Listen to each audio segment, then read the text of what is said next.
Jeg er på AMU Nordjylland, og jeg besøger min kollega, Finn Christensen. Han har været faglærer på AMU Nordjylland i 37 år.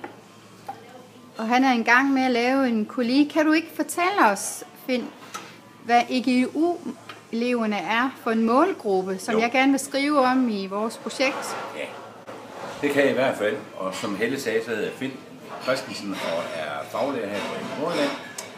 Og jeg underviser der i min hverdag EGU-elever. EGU det står for erhvervsgrunduddannelse, og det er for unge mennesker, som af den ene og den anden grund ikke kan gennemføre en ordinær ungdomsuddannelse. Og det kan der være mange forskellige grunde til. Det kan være enten på grund af noget med de boglige evner, det kan være noget med modenhed, det kan være noget med, at de har en eller anden sygdom, eller det kan være andre ting. Men de skal kunne arbejde 37 timer om ugen. Måden de bliver undervist på, det er, at vi har dem inde i 4 skoleperioder, og hvor skoleperioderne de kører med cirka 6 uger ad gangen. Imellem hver skoleperiode, der er der sådan en praktikperiode, og når hele forløbet er slut, så er de ude i et år i en årspraktik på en virksomhed. I den periode, hvor de går på uddannelse her hos os, der har de løn som noget, der hedder skoleydelse. Det svarer nogenlunde til SU. Og året efter, hvor de er ude i en virksomhed, der har de så det, der hedder almindelig løn fra en arbejdsgiver. Det er arbejdsgiver, der betaler løn.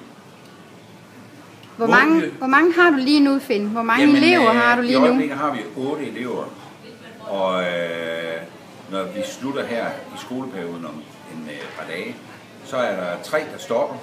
Og så efter de 6 uger, hvor de andre har været ude, eller 4 uger, de andre har været ude i praktik, så er de tilbage igen, og så starter der 6 eller 7 nye.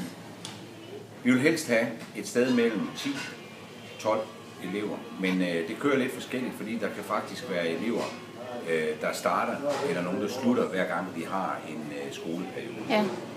Det betyder, at vi kører uddannelsen som en slags sløjfe, så man hele tiden kan komme på skolen.